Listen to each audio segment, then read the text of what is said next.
नमस्कार दोस्तों, gaming India में एक बार आपका फिर स्वागत है। गेमिंग को लेकर एक बड़ी खबर सुप्रीम कोर्ट से आ रही है, जहां पर सुप्रीम कोर्ट ने तमिलनाडु सरकार की जो एक अपील थी, जो कि रमी और पोकर को बैन करने को लेकर थी, वो सुनवाई के लिए उन्होंने मंजूर कर ली है। मद्रास हाईकोर्ट ने फैसला दिया था, जिसमें तमिलनाडु सरकार के जो ऑनलाइन गेमिंग को बैन करने के कुछ हिस्से को उन्होंने खारिज कर दिया था, जो कि स्किल बेस्ड गेम से संबंधित था, जो कि रमी और पोकर है। अब इसी मद्रास हाईकोर्ट के फैसले के खिलाफ तमिलनाडु सरकार सुप्रीम कोर्ट पहुंची थी, जहां उन्होंने ये अपील की थी कि ये जो फैसला था मद्रास हाईकोर्ट का, उस पर पुनर्विचार किया जाए।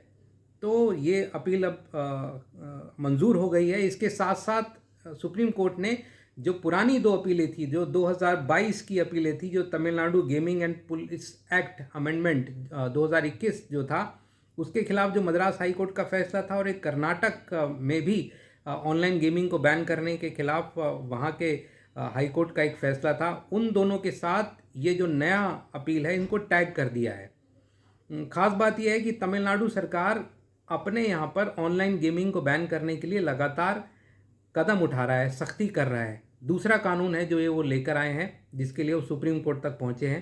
कर्नाटक में भी ऐसे ही हुआ था, वहाँ भी वो कुछ एक्ट को लेकर, कुछ गेमिंग कंपनीज को लेकर, कुछ गेमिंग ऑनलाइन गेम्स को लेकर उन्होंने कानून बनाया था, उनको बैन किया था, लेकिन कर्नाटक हाई कोर्ट ने इसके खिलाफ फैसला दिया था, तो अब लिहाजा मामला सुप्रीम कोर्ट में पहुंच गया है।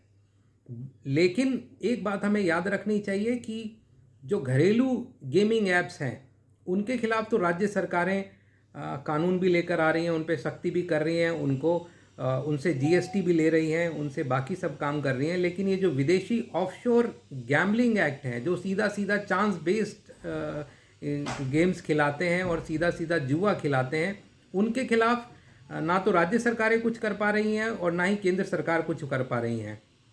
देश में इस समय कई सौ विदेशी ऑफशोर गैम्बलिंग ऐप्स चल रहे हैं। महादेव ऐप के बारे में तो आपको मालूम ही होगा। इसके अलावा लोटस 365, परी मैच, डाफा बैट और ऐसे ना जाने कितने सारे ऐसे ऐप चल रहे हैं, जो कि लोगों को सीधा सीधा जुआ खिला रहे हैं, बैट लगवा रहे हैं, स्पोर्ट्स बैटिंग हो रही है। और इनके खिलाफ ना तो कोई रेगुलेशन है, ना ये कंपनियां भारत में रजिस्टर हैं, ना इन पर कोई जीएसटी लगता है, और ना अगर आपने और मैंने इन पर बैट लगाई है तो हमें नहीं मालूम कि हमारा पैसा सुरक्षित है या नहीं है।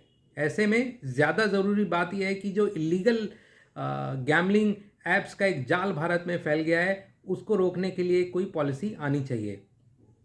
आज के लिए इतना ही। नमस्कार।